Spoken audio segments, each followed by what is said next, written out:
رفع الأذان على الطريقة العراقية وبالمقامات التي تدخل الروح والقلب مميزة ومختلفة وذات طابع ممزوج بالدفء والروحانية والخشوع. ففي مسجد الجن أو مسجد البيعة في مكة المكرمة في المملكة العربية السعودية، رفع القارئ والمؤذن الشيخ أحمد عبد الله الجبوري، وهو مؤذن عراقي، رفع الأذان بصوت عميق مميز أثر على المصلين بشكل لافت، وتم تداول مقطع الفيديو بكثرة هذه الأيام، ولكن المقطع قديم تم تصويره قبل عدة سنوات، أعيد نشره مجددا، ويظهر فيه قارئ القرآن الشيخ عبد الله الجبوري أو أحمد عبد الله الجبوري في هذا الفيديو أثناء رفعه الأذان بقوة صوته واحترافيته العالية. هناك أيضا مقاطع أخرى لرفعه الأذان وقراءته القرآن أيضا وبمقامات عديدة، وليس على الطريقة العراقية فحسب، ولكن هذا الأذان على الطريقة العراقية في مكة أبهر الجميع.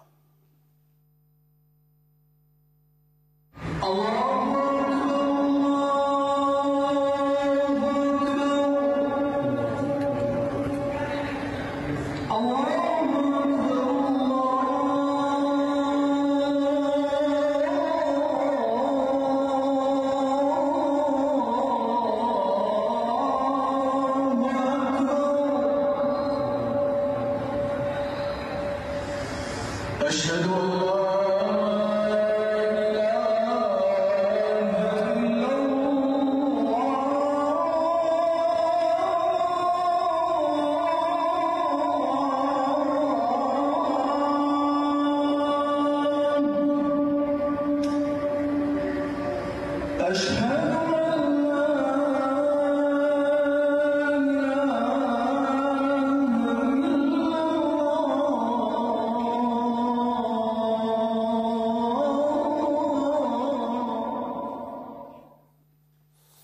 ما شاء الله. ينشر الشيخ المؤذن أحمد عبد الله الجبوري مقاطع فيديو لطرق رفع الأذان بمقامات متنوعة كما قلنا، ينشرها على حسابه في تيك توك. هذا حسابه لمن يود متابعته، ولكن يبدو أن الفيديو الذي شاهدناه كان الأكثر رواجا وانتشارا، علما أن المؤذن نشر مقاطع فيديو كثيرة كان من بينها رفع الأذان المدني السعودي هذه المرة. لنستمع. حي على الصلاة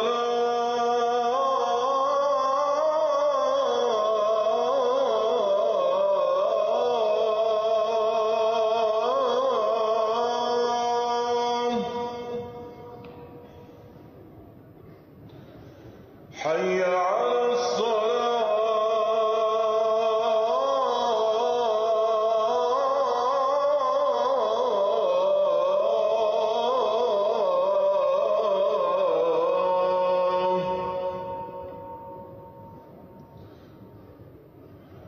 حي على الفلاح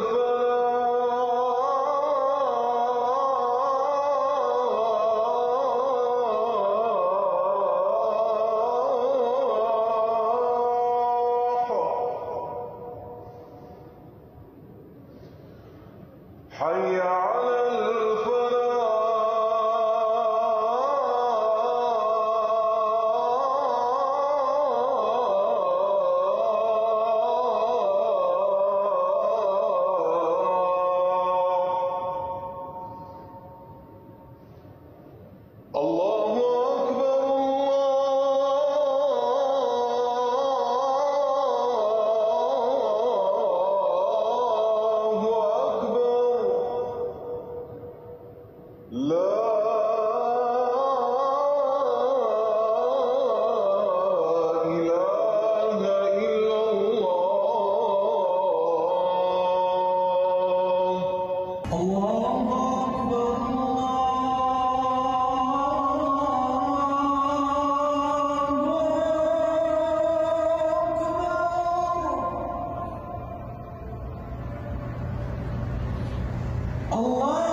هناك ردود أفعال وتعليقات وآراء كتبت على منصات التواصل الاجتماعي بعد انتشار مقطع الفيديو على تلك المنصات، وتركت الكثير من ردود الأفعال. انتقينا لكم منها هذه النماذج التي ستظهر الآن على الشاشة، وأبدأ بقراءتها حول طرائق الأذان التي رفعها المؤذن أحمد عبد الله الجبوري. التعليق الأول سيكون من مهند عبد اللطيف، ماذا قال في تعليقه؟ ما شاء الله تبارك الرحمن، طيب الله أنفاسك أخي الكريم، ونسأل لك التوفيق والسداد. أيضا هناك تعليق آخر ومداخلة من ابن العراق، الله يا طيب، أو طيب الله أنفاسك وجعله من أطول الناس أعناقا يوم القيامة. أيضا تعليق من رجل لا يقهره أو لا يقهره الزمن، ما شاء الله تبارك الرحمن، هذه الطريقة الأذان العراقية والمؤذن جبوري، شنو هذا من جبور العراق لو من جبور مكة المكرمة. أيضا تعليق آخر من العتابي، العراقيين في كل شيء مبدعين إن شاء الله، بعد يومين نمشي للعمرة، يا رب سهل واستر ووفق. الحسني أيضا له تعليق كتبه، الله أكبر كبيرا والحمد لله كثيرا وسبحان الله بكرة وأصيلا. أي نعم، العراق بلد الحضارات وبلد الأنبياء والأولياء الصالحين وبلد الأذكياء وبلد الكرم والجود. تحية طيبة لكم جميعا أهل السعودية.